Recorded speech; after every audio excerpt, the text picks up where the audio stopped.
Hola a todos allá, un gusto de participar en este congreso virtual.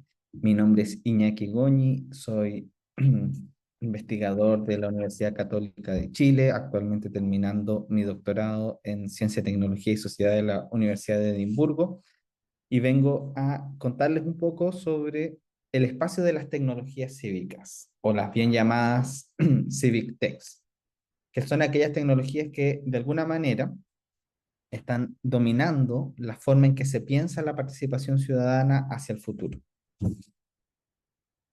Entonces, los objetivos de esta presentación van a ser cuatro.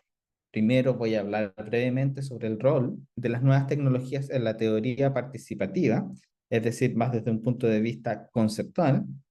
Luego voy a describir cómo fue el proceso o cuáles son los principales actores de este sector industrial llamado Civic Tech.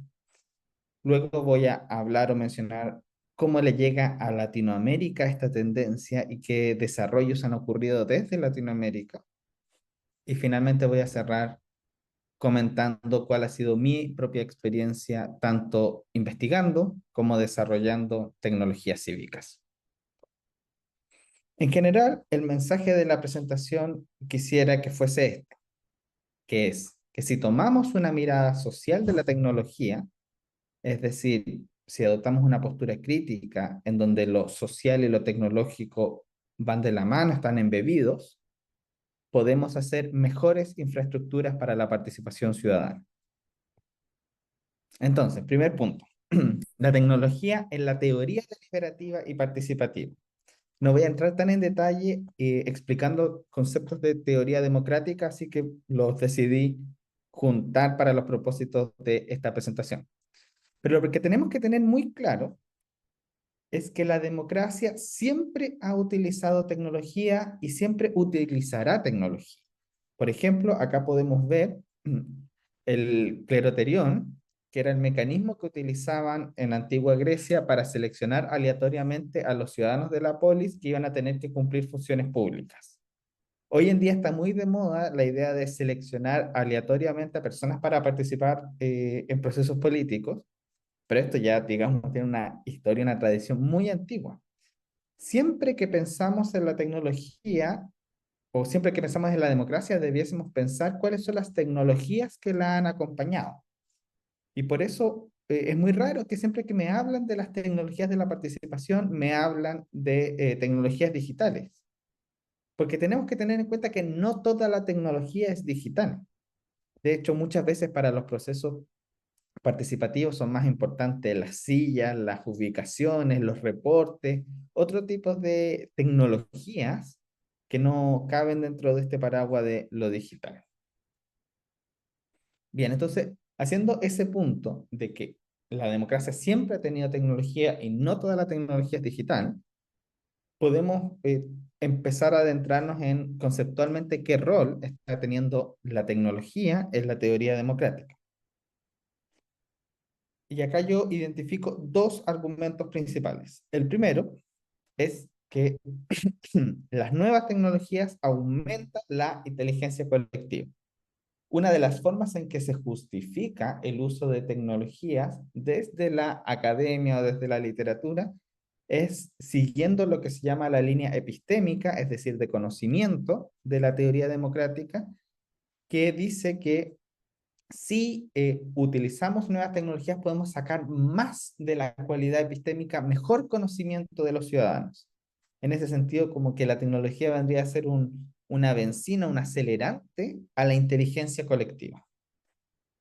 Entonces, por ejemplo, podemos encontrar muchos artículos recientes que hablan de cómo la tecnología digital mejora la deliberación, mejora la calidad de la interacción, mejora, lo hace más inteligente, lo hace smarter.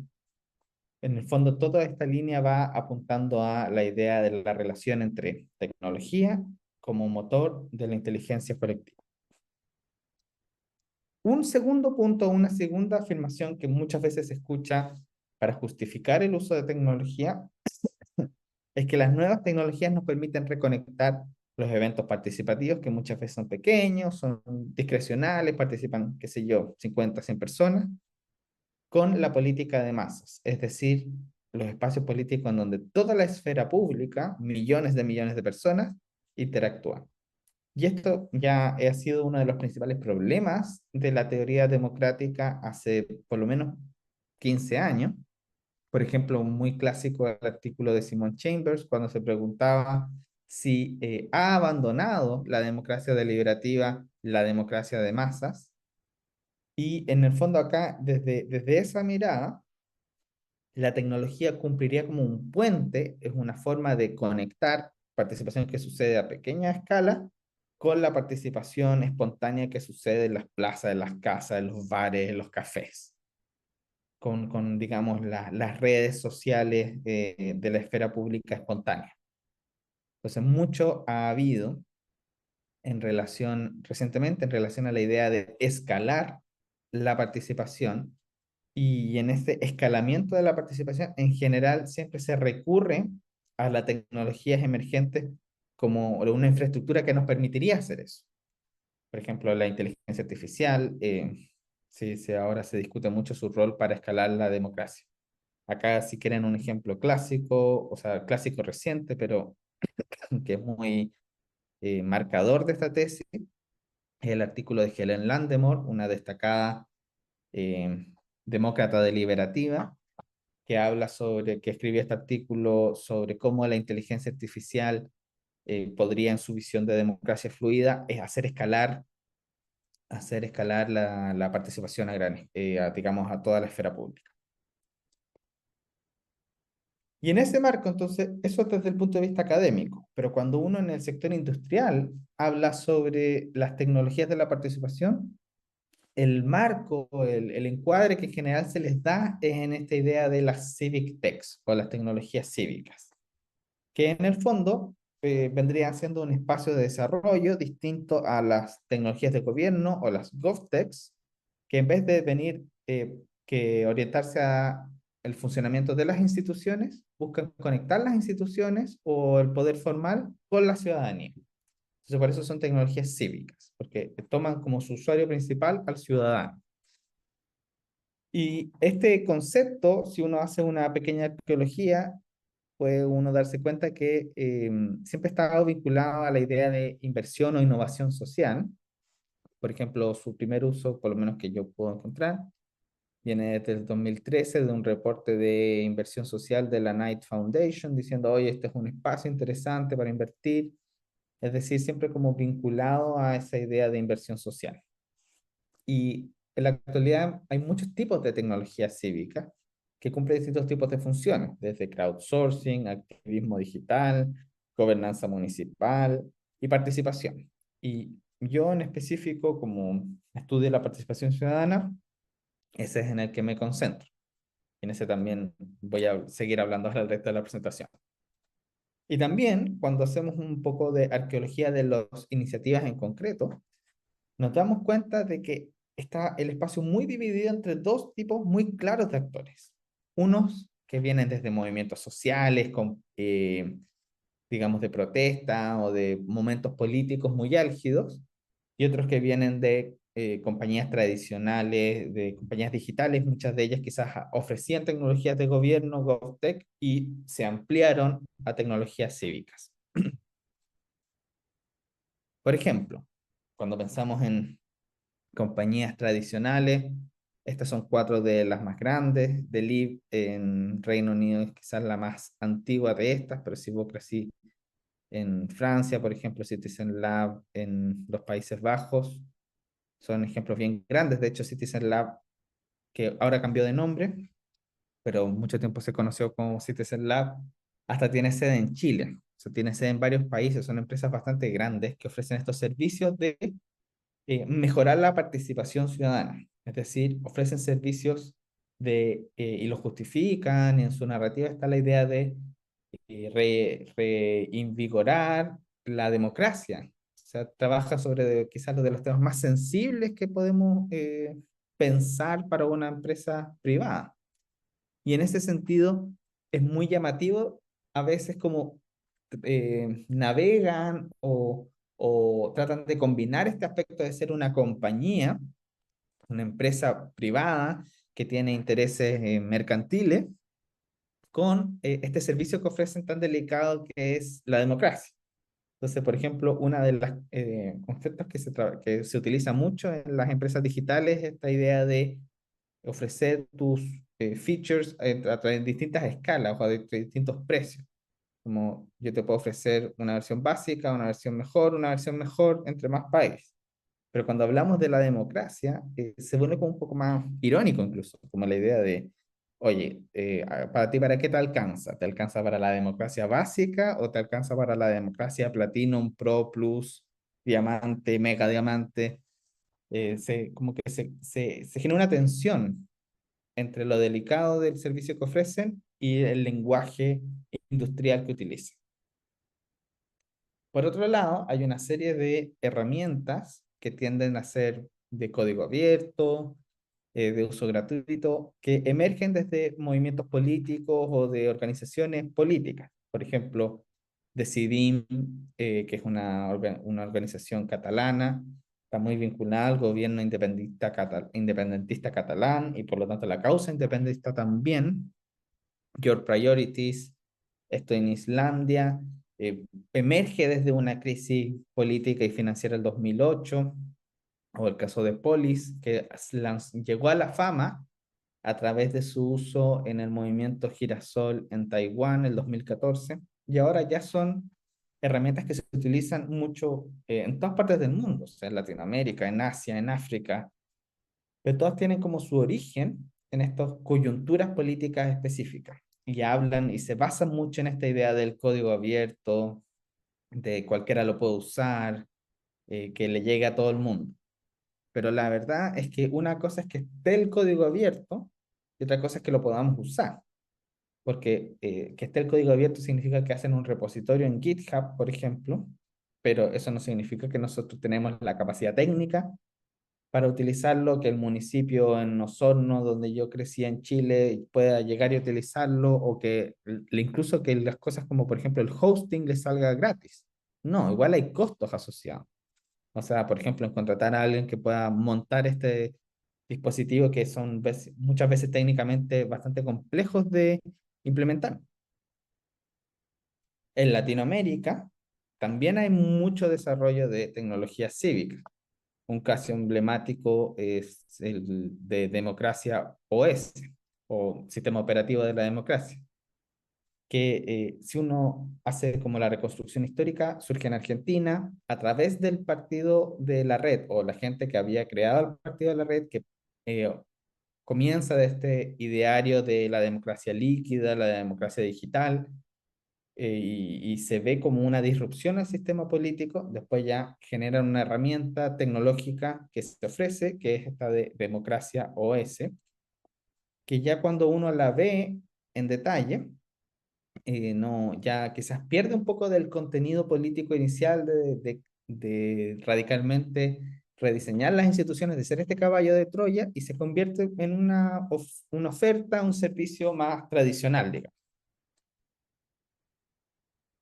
Hay bastantes como mapeos que uno puede encontrar respecto al desarrollo de las tecnologías cívicas en Latinoamérica, y en general yo veo como dos tipos de dinámica.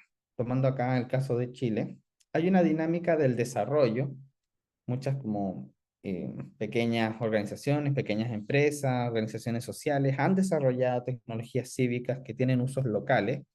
Por ejemplo, en Chile el caso de Ciudadanía Inteligente, bien emblemático, han desarrollado bastantes tecnologías de monitoreo político o para momentos de participación, como fue para las constituciones. Y ya interesante también eh, esta idea de ciudadanía inteligente que nos remite nuevamente como a la tesis epistémica de que las tecnologías hacen que las democracias sean más inteligentes, pero al margen de eso, en el fondo son empresas que desarrollan su propia infraestructura de participación. Pero también hay mucho de adopción ciega de tecnologías de otros. Por ejemplo, en Chile fue muy emblemático el caso de los 400, que fue un experimento democrático en donde se eligieron 400 personas de manera al azar para que tomaran decisiones o para que llegaran a recomendaciones de política. Y la tecnología que utilizaron fue la plataforma de Stanford, que ofrece como una serie de funciones y un sistema de interacciones y un modo de participación que es estándar. Es decir, que cuando lo ofrecen en China, lo ofrecen en Chile, en India, en Estados Unidos, en Finlandia, siempre todos hacen lo mismo. Ven casi que los mismos videos. Entonces, como que se instala esta idea de la estandarización y de la adopción rígida de infraestructuras tecnológicas desarrolladas en otro lado, lo que tiene no solo problemas técnicos, sino que también problemas políticos. Bien, entonces, última parte de la presentación, yo quería hablar de mi experiencia personal en este espacio y mencionar dos casos específicos. Uno es una investigación que me encargó el gobierno escocés para hacer un mapeo de las tecnologías cívicas de la participación. Y la segunda es yo como tomando un rol de desarrollador en desarrollo de la plataforma tecnológica para la nueva Asamblea Global por el Clima que está desarrollando la Fundación ISWI con fondos de Naciones Unidas y otras organizaciones internacionales y con gran posibilidad de colaborar con el gobierno de Brasil para la próxima COP. Lo primero fue en el caso del gobierno escocés, que cuando empecé a estudiar lo que existía sobre tecnologías cívicas a nivel mundial, muchas veces se mencionaba esta idea de que ya hay demasiado. Si uno ve todos los repositorios que existen de casos de tecnologías cívicas de empresas, en verdad uno se puede topar con listas de cientos de tecnologías cívicas. Y por eso que la única guía, por ejemplo, que existe para desarrollar tecnología cívica que fue desarrollada por Matt Stempek, uno de los, digamos, líderes del sector, se llama No la desarrolles. Está en la versión en español. O sea, es como que te dice que está saturado el campo. Entonces, fue un primer shock darme cuenta del nivel o la percepción de saturación que existe en este campo. Sin embargo, cuando yo hice mi análisis y empecé a desgranar qué es lo que hace cada una de estas plataformas en concreto, los sistemas de apoyo que ofrecen, me di cuenta que casi todo el apoyo que ofrecen se centra en la experiencia de los ciudadanos durante el proceso participativo, es decir, cuando se sientan a la mesa a discutir, pero casi ninguna de ellas se concentra mucho en cómo se diseñan esto de manera sustantiva. El 22% que sale ahí de diseño en verdad son cosas muy básicas, como por ejemplo, no sé, crear una página web. Pero ninguna de estas tecnologías apoya mucho ayudar a la gente que organiza estos procesos a ser reflexivo respecto a cómo mejor diseñar el proceso y casi ninguna ofrecen herramientas de análisis muy robustas y casi absolutamente ninguna de ellas ofrece herramientas que ayuden a traducir el proceso de participación en cambios políticos efectivos o monitorear cómo se utiliza la participación una vez que ya los ciudadanos entregan su punto de vista. ¿Qué pasa con eso? Eso, digamos, es un espacio muy poco desarrollado en este campo. Entonces, a través de esta experiencia, me di cuenta que el efecto de saturación que existe en el espacio de las Civic Techs solo es tal porque tienen una visión muy reducida de qué es participación. Es decir, ellos ven que participación es desde que la gente se sienta a la mesa hasta que se va de la mesa. No es algo que uno empieza a planear mucho antes, ni que uno termina de usar mucho después. Y que cuando tomamos esa mirada más amplia de la participación, nos vemos que hay mucho por hacer. Y en ese sentido, en el reporte también pueden encontrar las recomendaciones que diseñamos para nuevas tecnologías en donde nos enfocamos en todo lo que existe por hacer, en generar solidaridad e interoperabilidad entre herramientas de participación, enfocarnos en la traducción política de los resultados, es decir, que alguien use esto de verdad y hacer un diseño reflexivo del proceso, es decir, hacer buenos procesos, robustos procesos de participación. Y desde el lado del desarrollo, como les decía, he estado trabajando, liderando la estrategia de análisis de esta nueva Asamblea Global por el Clima. Y dos cosas que hemos estado dándole mucho énfasis. La primera es, desde el punto de vista del diseño, es cómo podemos introducir la dimensión del poder al ayudar a otras personas en todo el mundo a hacer sus propios procesos participativos, en este caso, sus propias asambleas por el clima. Y entonces hemos hecho mucho énfasis en generar sistemas que ayudan a la gente a mapear a los actores políticos de su contexto, entender cuáles son los recursos obstaculizadores de su contexto, y a través de centrarnos en el contexto y en el poder, evitar a toda costa esta idea de estandarizar las metodologías participativas, y en vez lo que hacemos es generar contextualización y solidaridad entre los espacios participativos. Y otro de los énfasis que le hemos dado al trabajo ha sido prototipar. Esto es un prototipo rápido. eh, en el análisis después de lo que salga de esta participación masiva que va a ser a lo largo de todo el planeta, ¿cómo podemos darle igual énfasis a la Big Data, a los grandes datos y a los pequeños datos, a los casos concretos, a los casos en su contexto, a permitirle al lector de los resultados entender no solo como cuáles fueron las palabras más populares, como típicamente se hace, sino cuáles fueron las ideas, en qué contexto surgieron, cómo puedo entender más la relación entre contexto e idea. Entonces, por ejemplo, acá tenemos un prototipo rápido en donde lo computacional, es decir, las palabras más frecuentes o los modelos de tópicos o otras técnicas computacionales, son una guía que nos ayudan a llegar a casos concretos de resultados de esta participación.